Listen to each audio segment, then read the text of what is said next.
We're here in Manchester today to get a bike fit. I'm very lucky to be sponsored by Scott, so I have lots of different bikes and different geometry sometimes, and I want to make sure those bikes are all the same, and I'm not riding a different size or different angles on my bike, and my pedal strokes are the same. And also a very important reason I've been here is for the last 12 months really I've been struggling with upper hamstring problems, and that might be from the bike not fitting quite right. Basically, I'm here to try and do everything I possibly can to avoid injury for the next year, and we're going to go and see Phil Burt. He used to work for British Cycling, so he knows what he's talking about, and he's a great guy and he understands what I need. How you doing? Good to see you. How you doing, mate? Yeah, good, thank you.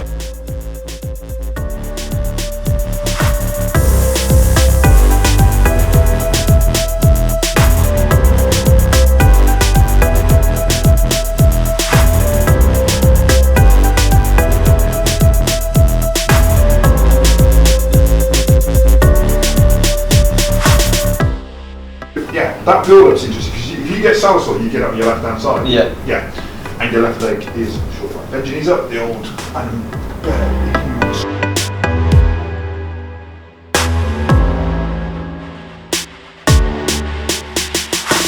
One thing I know about this is completely symmetrical, and human beings are all asymmetrical. Yeah. It's just some of us cope with it in different ways.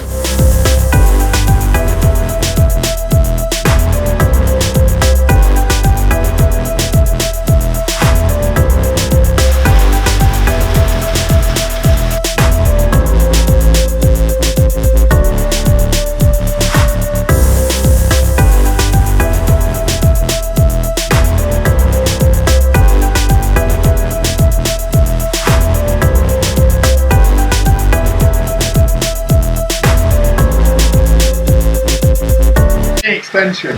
That's the left, that's the right. So your left knee is extending further, and that's what we'd expect if your left leg is shorter. Yeah. So That sounds like everything should be solved pretty much by a raise here, because if it's raised there, you're not. All I'm interested in is what.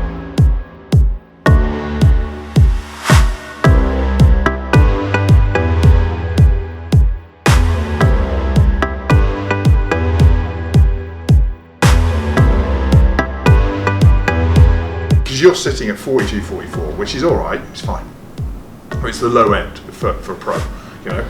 Is your left leg the thing that's stopping you getting that higher? I think it is, yeah. So if you build it up, you may be two performance benefits. One, you get a little bit less up, but you can actually take the right leg up to where it really wants to be.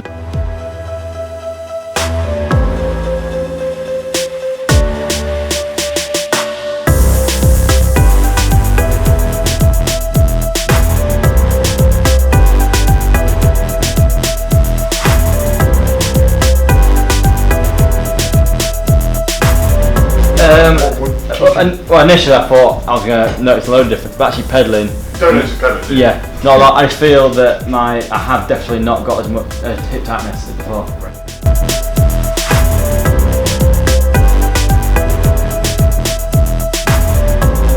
And looking at your traces today, you don't sit in the midsection, you sit right far forward. Yeah. So what I'll do is I'll have a chat with them, I'll go through that data a bit more. But what it does is it moves all that forward, so you've got more to cycle on.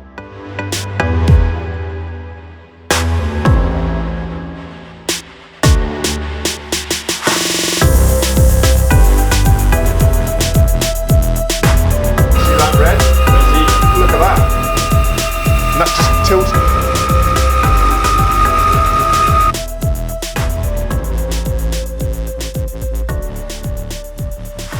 So going forward, we've put the what they call thingy down there. So Your leg length build up. Yeah, leg length build up. We're going to worry about saddles later, but we think that saddle might be the better one going forward. Yep. And for that one, because of the leg length's been built up, it allows me to get higher and a little bit further forward. Yep. And I'm sure you can summarise far better than me. Yeah, but you summarised it well.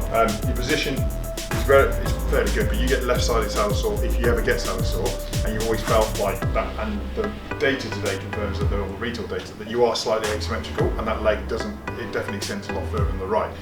So with your permission, we've said, right, okay, let's understand what a build-up does to that, whether it can make you realise a better saddle height, both for power and comfort. So we'll measure that by comfort, whether you have less saddle sore, and how you perform on it, and whether you like it on your sensitive measuring machine, and you'll be able to do that. The data's guide us to that, and saddle pressure definitely got better.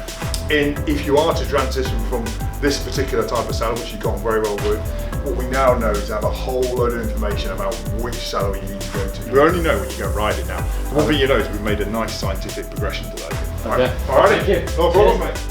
Good stuff. Thanks for having us. Oh,